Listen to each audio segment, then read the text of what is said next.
Gina, oh. Sa loob. Ate Gina, i-vlog ko yung manok mo. Ay, ito mga manok ni Ate Gina, oh. Ang dami. So, busy na busy. Nag-ano pa, si Ate Gina. Nagbahog ng mga manok. Yun. Yun, busy. Naglagay ng tubig sa kanyang mga manok. So, guys, ito po mag-farm ng ganito, guys. Maganda talaga sa negosyo. Yun, may mga itlog daw dito. So, ito mga chicken niya. So, yung manok ni Ate Gina, hindi na niya pa... Ito? Dito? Ah, dito? Oh, guys, ito. Nakakuha siya ng itlog. Mamaya. Ah. So, busy. Umaga-umaga, nagbahog na ng manok si Ate Gina. Yun. So, yung mga manok ni Ate Gina dito, ayaw niyang, tapisa. Kasi gusto niya yung itlog lang. Iba, te? Oh, yun na. Ayun, gawin niyo, te. Molasses. Molasses para sa ano? Para sa inumin. Ah, sa inumin? Ay, yung molasses pala yung ginainom nila?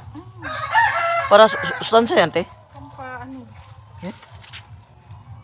Nung sustansya yan? Iniinom ko yan palagi sa yung So guys, busy guys. Tingnan mo si ate. Araw-araw to. Araw-araw ginagawa niya. For 8 years. For 8 years, ganito ang ginagawa niya.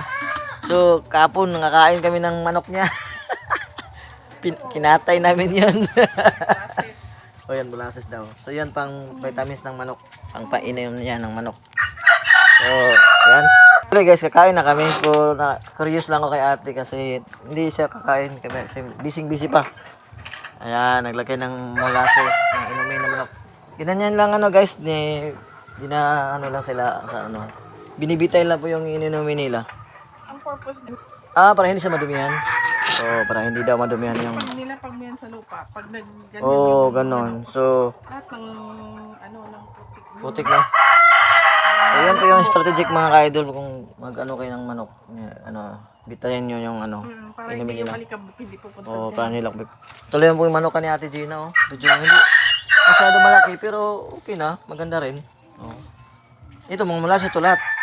Hindi, ayun na. Ayan lang. So, yan na. Naglagay ng...